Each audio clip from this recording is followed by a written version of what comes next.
beautiful people, and welcome back to another soulful session of Mondays with Mondane. This is where we dive deep into the rhythm of life, love, and liberty, and of course, democracy, and right now, truth. I'm your host, Edie Mondane, and I'm ready to groove through the beats of the week with you. Tonight, we gather in a time of profound reflection and undeniable urgency. This just isn't another podcast. It's a call to action. A voice from the shadows of justice and liberty has cried out, and we must listen, we must rise, and we must act. As a black man, I cannot help but reflect on the haunting parallels between the atrocities of our past and the smoldering wreckage of justice and liberty that we see today. The Sutherland fires that once dimly lit the poplar trees where the strange fruit of our ancestors hung lifeless have been replaced by the figurative gallows of reckless power and injustice. Yet, the cries of the innocent remain the same. This isn't new. Oppression in America evolves, but it does not die. It reemerges like a phoenix, burning with a different hue, but fueled by the same flame of hatred, fear, and exploitation. What we witnessed on January 20th, 2025 was the coronation of a modern-day Nero, whose unchecked ambition and thirst for vengeance threaten not only this nation, but the fragile thread of hope that democracy has always dangled before the marginalized.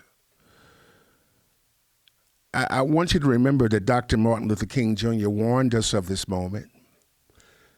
He foresaw a time when the fight would no longer center on civil rights, but expand into the broader battle for human rights and existence.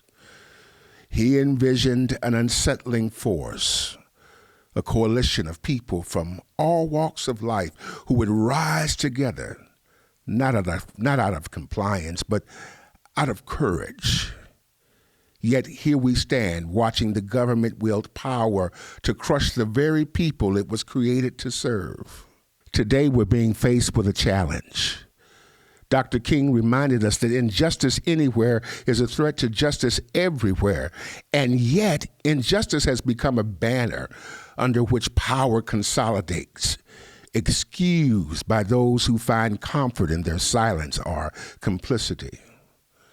It is the same indifference that allowed the plundering of lives during the transatlantic slave trade and the lynchings of the Jim Crow South. Now it takes the form of leaders whose governance is defined by cruelty and vengeance. I'm calling you to action.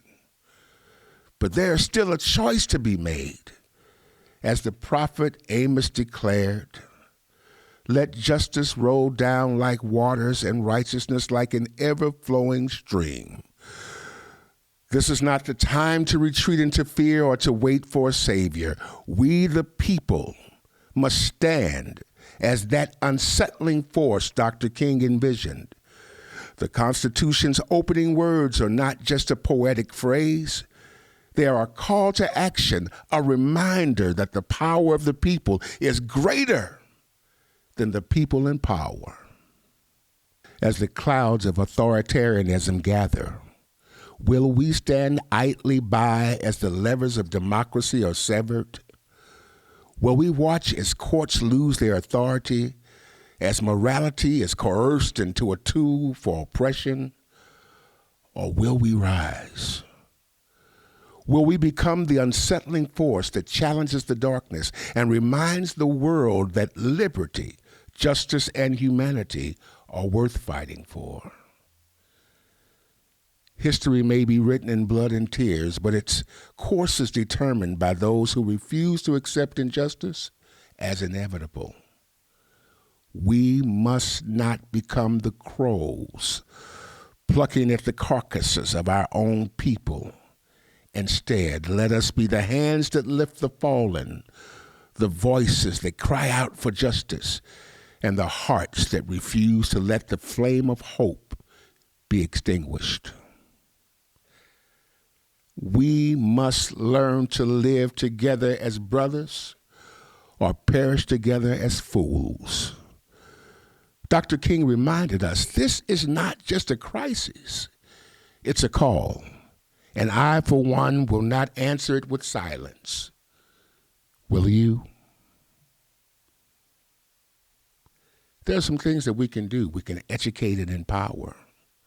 We can host community forums and workshops and discussions to educate people about their rights and about the importance of standing against systemic injustice. We can also mobilize for advocacy, organize peaceful demonstrations, letter writing campaigns, and petitions to hold leaders accountable at every level of government. We've got to support grassroots movements. We've got to collaborate with organizations and initiatives that fight for human rights, equity, and justice. Volunteer time and resources, and, of course, financial support to amplify their efforts. And we must engage in civic participation. We have to encourage voter registration drives and attend town hall meetings and demand transparency from elected officials.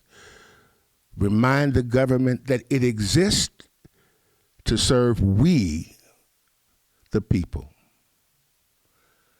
Together, let us rise as an unsettling force, united by justice, driven by hope, and committed to a building of the future where liberty and equity are not ideals, but realities. Thank you for listening tonight.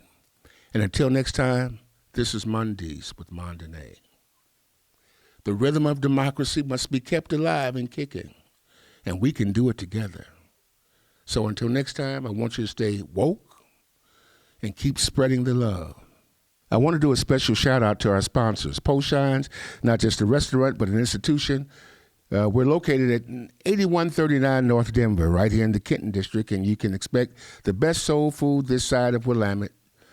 There's Aunties and Tanties Daycare right around the corner where they take care of your children better than you do, probably. And there's Adorn Electric. They really light up our lives.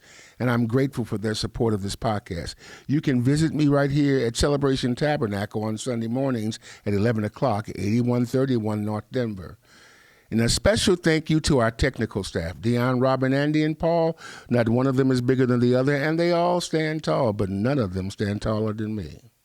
Thank you for checking in. And if you like the podcast, well, I want you to do it anyway. Well, you can visit us on Facebook, and you can see us on YouTube. And I want you to hit the like button and share this episode with your friends and followers, and turn on your notifications so you never miss a thing from Mondays with Mondane.